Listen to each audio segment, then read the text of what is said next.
ओडिशा सरकार नूतन सड़क सुरक्षा आईन सारा राज्य में लागू होगा पर केतेक लोक यह नियम मानु नथिबा एवं अकाल मरण मुहकु जाउतिबा जनसाधारण लगी कटक स्थित स्ट्रीटवार्ड विज्ञान महाविद्यालय छात्र छात्री मानक द्वारा बक्सी बजार छकटे एक सड़क सुरक्षा सचेतनता कार्यक्रम करा।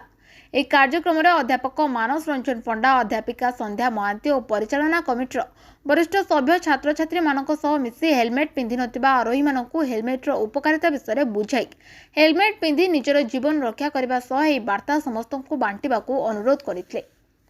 ମୋ ନାଁ ହେଲା ମାନସ ରଞ୍ଜନ ପଣ୍ଡା, ମୁଁ ଲେକ୍ଚର ଅଛି ଷ୍ଟୁଆର୍ଟ ସାଇନ୍ସ କଲେଜ କଟକ। आज आपनकर ए जो सचेतनता कार्यक्रम चलছে ट्रैफिक ऊपर तापर आपण कोन कहि तो आम करूँ सचेतनता यहाँ आम निज जीवन सुरक्षा करूँ। यहाँ केवल आम मान नुहे यहाँ समस्त मानी दायित्व, यहाँ समाजर सब लोक मान कर्तव्य अच्छी निज निजर जीवन सुरक्षा करूँ और निजर परिवार प्रति किसी कर्तव्य रोचे। तो यही गुड़े बहुत गुड़े कारण अच्छी, केवल यहाँ नुहे आम केवल चालाण काटापी हेलमेट पिंधुचु बा सीट बेल्ट से नहीं, केवल आम निजर जीवन सुरक्षा करवा दरकार, ताहले जाकि आम आम परिवार सुरक्षा कर समाज प्रति मंगल भी कर। मु Sandhya Mahanty, lecture in chemistry Stewart science college. आज आपण ए जो पिला मानको धरि जे देशर भविष्य ए मानको धरि आपण ए जो जनसचेतना कार्य सृष्टि करूछंती तार विषय आपण कोन बार्ता देबे समाज? छोटो आम पढ़ी आसु सड़क सुरक्षा जीवन रक्षा, किंतु आजिका एते आमर जनगहली बहुत आमर रास्ता मानक लोक मानकर निजक सचेतनता सृष्टि करने ये गोटे माध्यम। पिला माने आजिर छोट आमर पिला माने आम कॉलेज हो कि सब समग्र कॉलेज पिला माने जदि आमर आजिर पिला माने निजको संयमता रक्षा करिक रोड सेफ्टी बा आमे जो अवेयरनेस प्रोग्राम करछु लोक मानक मध्य से रोड सेफ्टी विषय जो तांकर मतामत माने केमिति रक्षा करिवे सेमानकु भितर पहुँची पारिबे ताले आगुको निश्चय एटा गोटे माने मु भाबुची 80% बोधे आमर जो सड़क सुरक्षा आम जो आमर अनुभूति नहीं कि आरंभ करछु आगे चलछु निश्चय एटा आमर किछि लोक मानक ऊपर सेटा प्रभाव पकेइबो। एटा आपण केते दिन धरि चलिबो? आमर एटा होची आमर 17 जाए एटा आरंभ होतला one month road safety program awareness program conducted by the India government. हाँ आमर एटा एप्रिल आमर मार्च नहीं फेब्रुआरी 17 जाए सरजिबो। आपण ए बात देबे जे हेलमेट पिनंतु जीवन रक्षा करंतु। धन्यवाद। मो ना अविनाश स्वाई, स्टुअर्ट साइंस कॉलेज रो +3 शेष वर्षर छात्र मु। हम ए जो युवपीढ़ी मानको तमे निजे जळे युवक ए युवपीढ़ी मानको तमे कोन बार्ता दबो?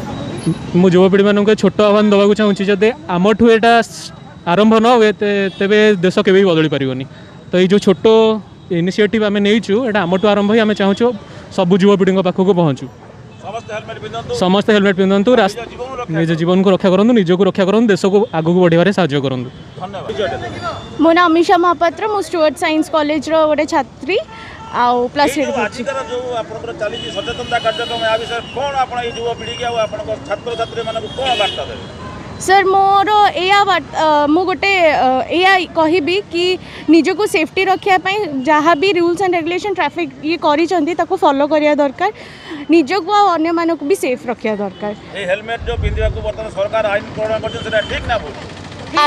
पूरा पूरी ठीक 100% ठीक, निजको भी सेफ्टी रखिबो, निज फैमिली को भी सेफ्टी रखिबो। डबल हेलमेट जो रूल भी हेची डबल हेलमेट रो रूल्स हेची। छात्र समाज ताको सैल्यूट करती ए जो सरकार को नियम। Yes we salute thank you sir. Sir आपको परिचय के? मो ए स्टुअर्ट साइंस कॉलेज रो मैनेजिंग कमिटी रो गवर्निंग बॉडी रो संपादक। ए जो युवपीढ़ी ए जो देशर भविष्य मानको आपण धरि आजी सचेतनता कार्यक्रम करूछन कटक शहर रे यार ए विषय आपण कोन बार्ता देबे कोन कहि?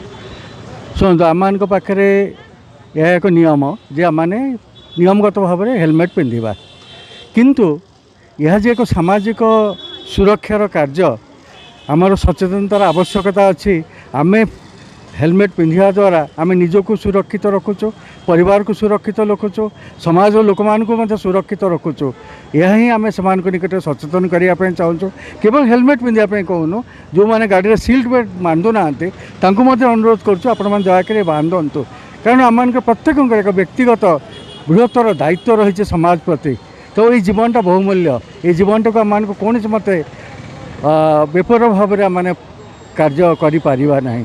तेणु यही सचेतना निमंते आम मैंने पिलामानको धरिकरी आज ये बक्सी बजार छकरे ठिया ही लोक मान सचेतन कराऊँ। ଆପଣ ବାର୍ତ୍ତା ଦେବେ ଯେ ହେଲମେଟ୍ ପିନ୍ଧନ୍ତୁ ନିଜ ଜୀବନ ରକ୍ଷା କରନ୍ତୁ। हेलमेट पिंधतु जीवन रक्षा करूँ निश्चय कहबू।